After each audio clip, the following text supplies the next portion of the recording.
Boa noite, irmão do quarto centenário. Muito feliz de poder estar pregando aqui. Estou acompanhado com meu pai, minha avó.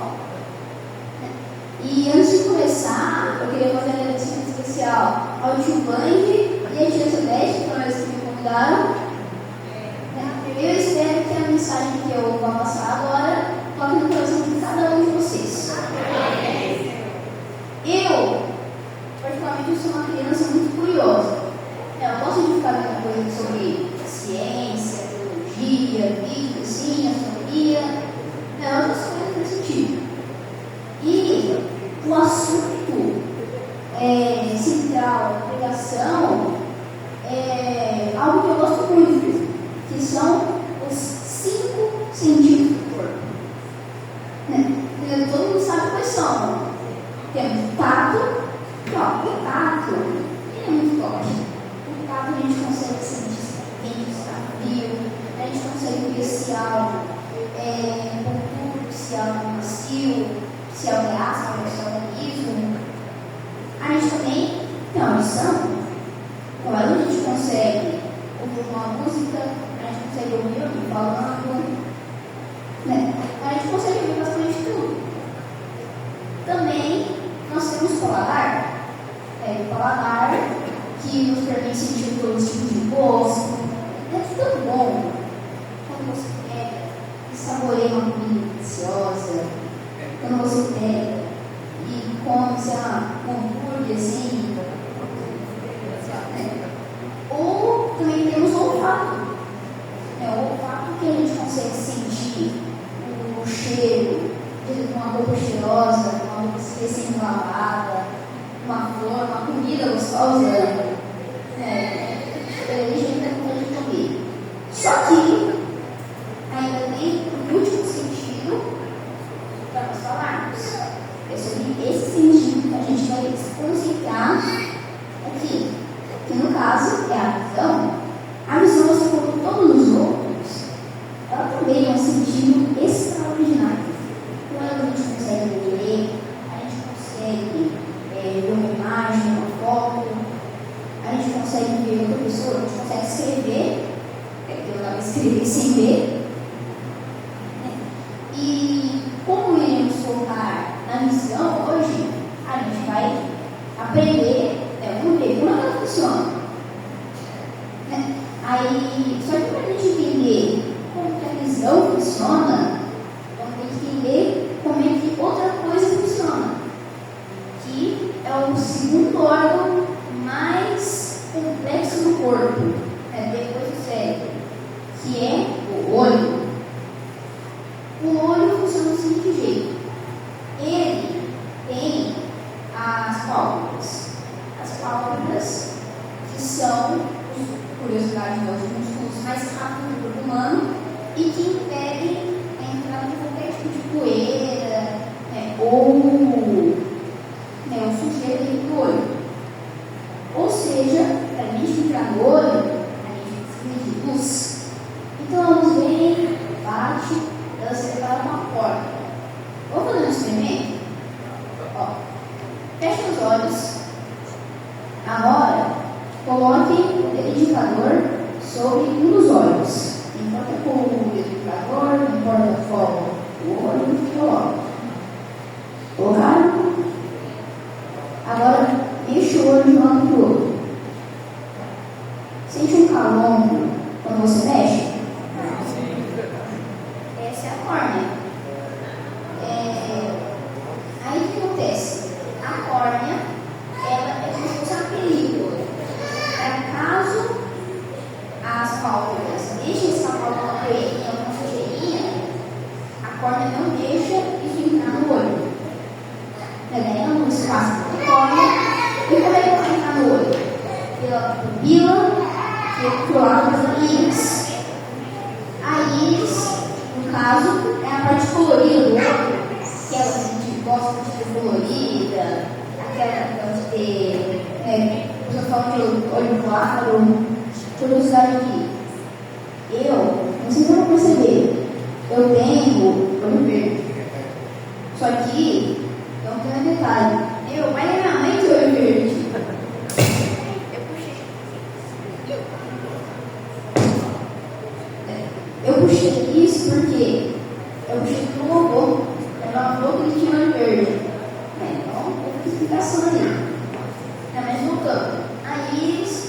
uretrola, ou na outra parte do olho, a pupila. A pupila é o pontinho preto no centro do olho.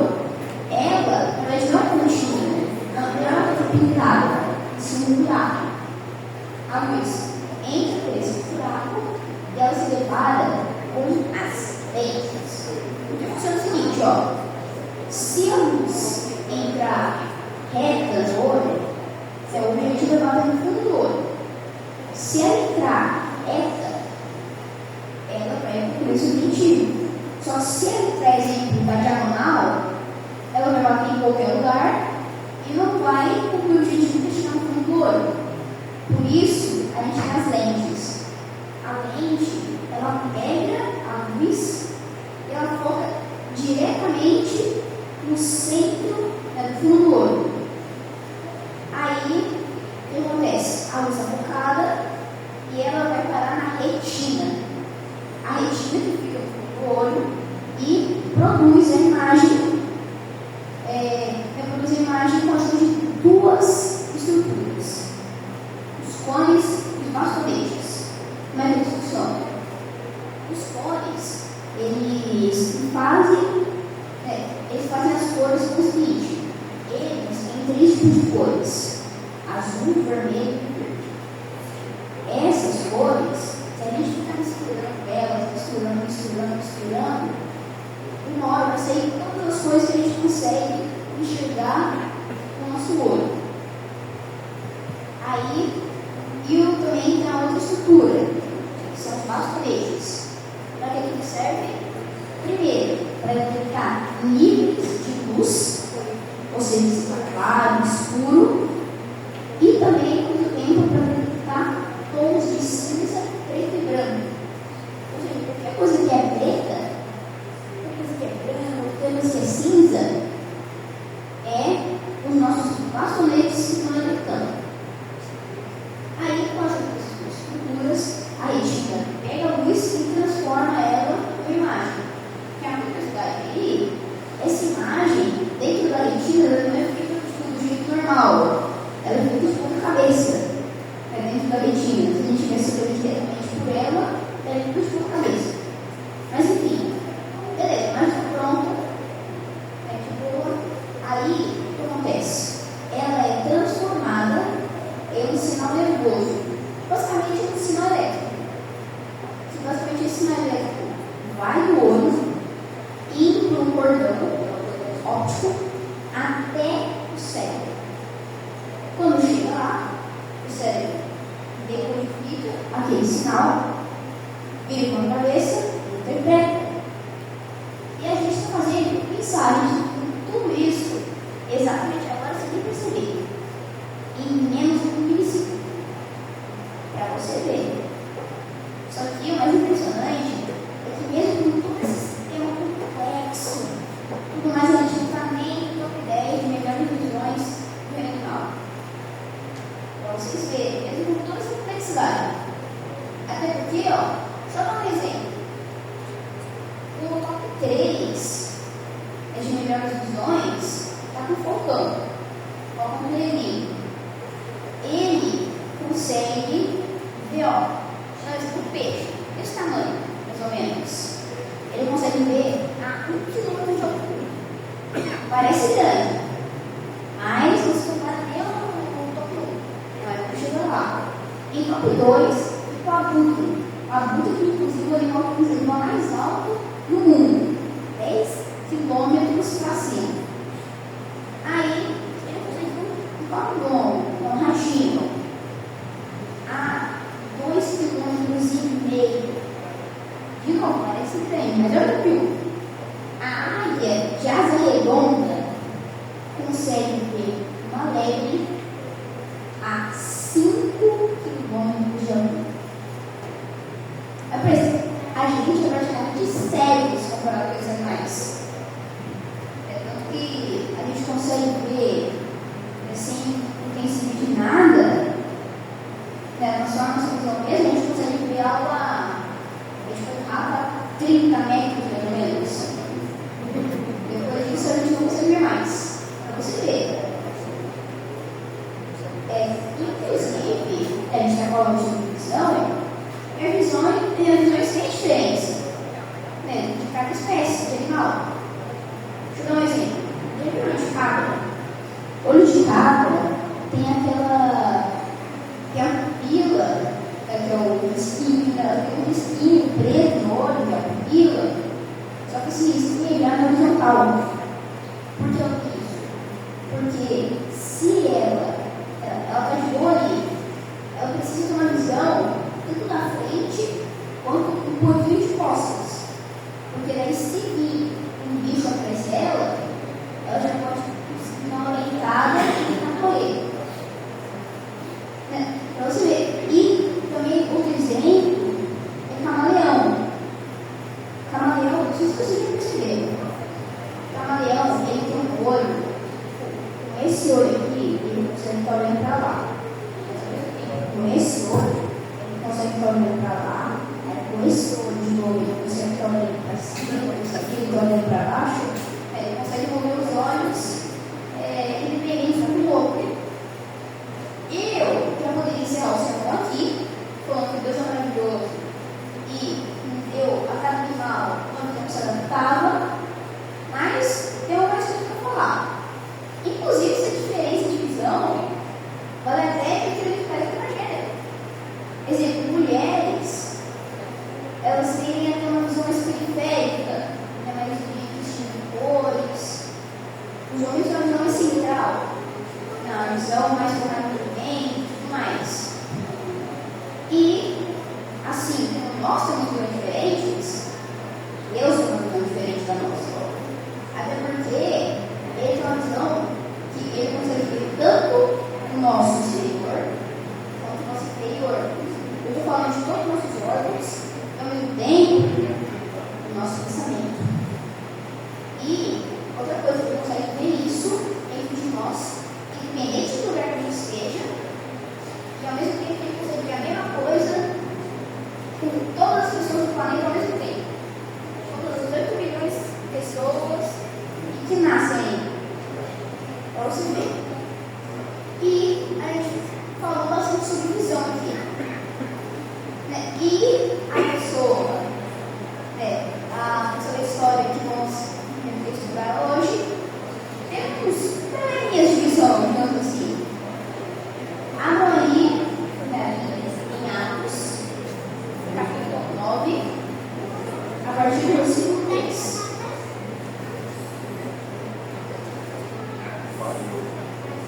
Atos, capítulo 9, a partir do versículo 3.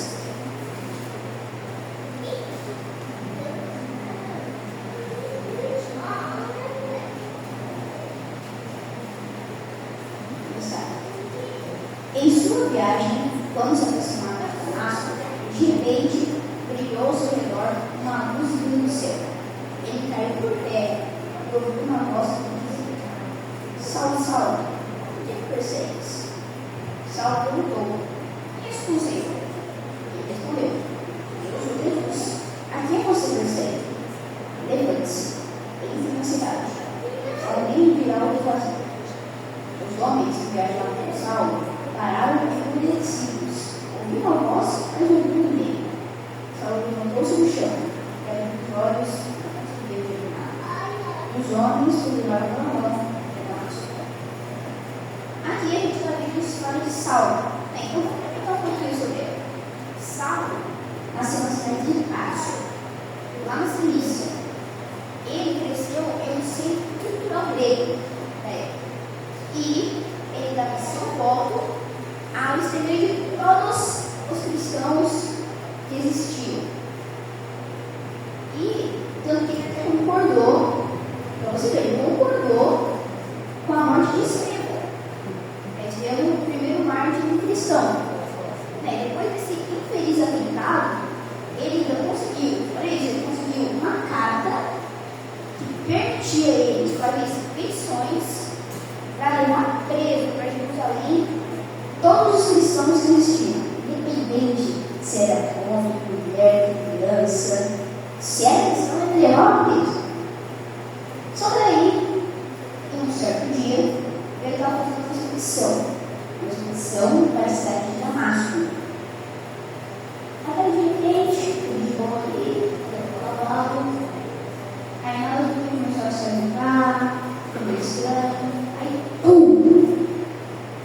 voz forte virou em cima de Saulo.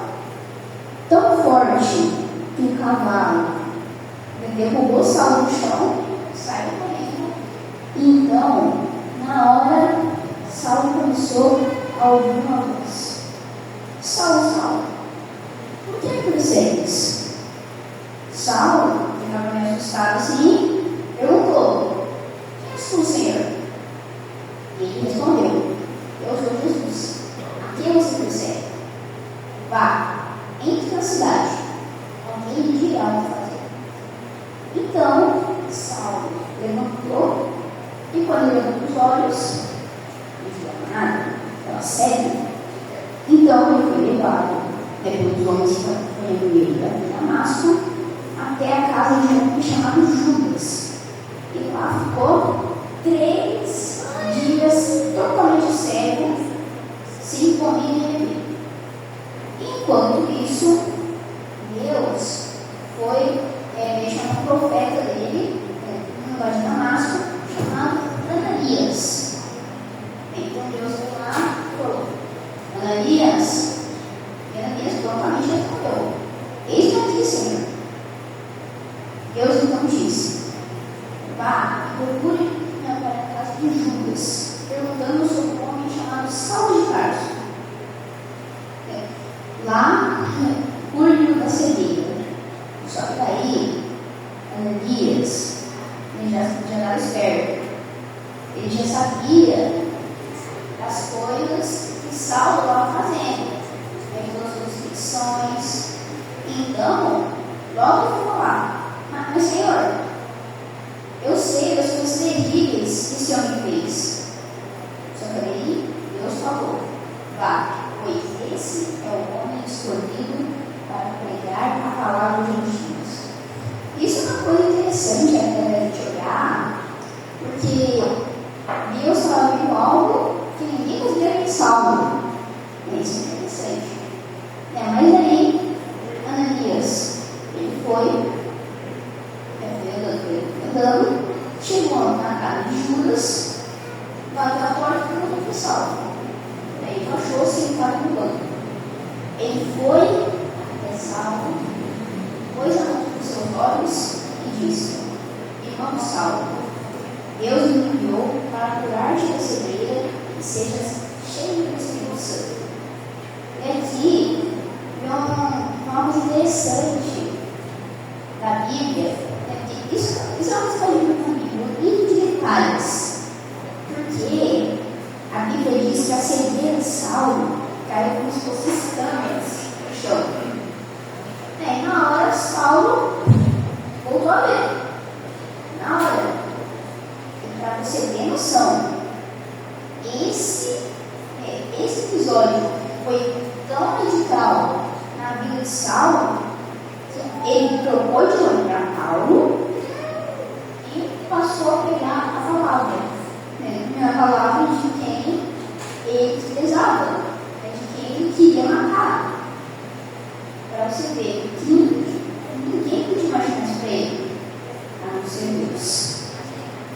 Aí tem algumas histórias, algumas lições que dá para a gente ter com isso. A gente pode até esconder algumas coisas de pessoas, do marido, da mulher, do pai, da mãe, do patrão, do cliente. A gente não pode esconder nada de Deus. E pode ver coisas que os outros não veem. Então, pense nisso. Será que Deus está vendo dentro de você, é bom estar vendo? Ou será que tem algo aí que não está vendo? Ou será que você está tão preocupado com algo, tão desesperado, que você não vai conseguir enxergar dentro da sua vida? Será que tem algum irmão aqui, irmã, que está com os olhos fechados para Deus? E se Saulo precisou ficar cego para enxergar Cristo, o que será que falta na vida de alguém para enxergar Deus? Vamos encerrar com o abre os olhos em oração.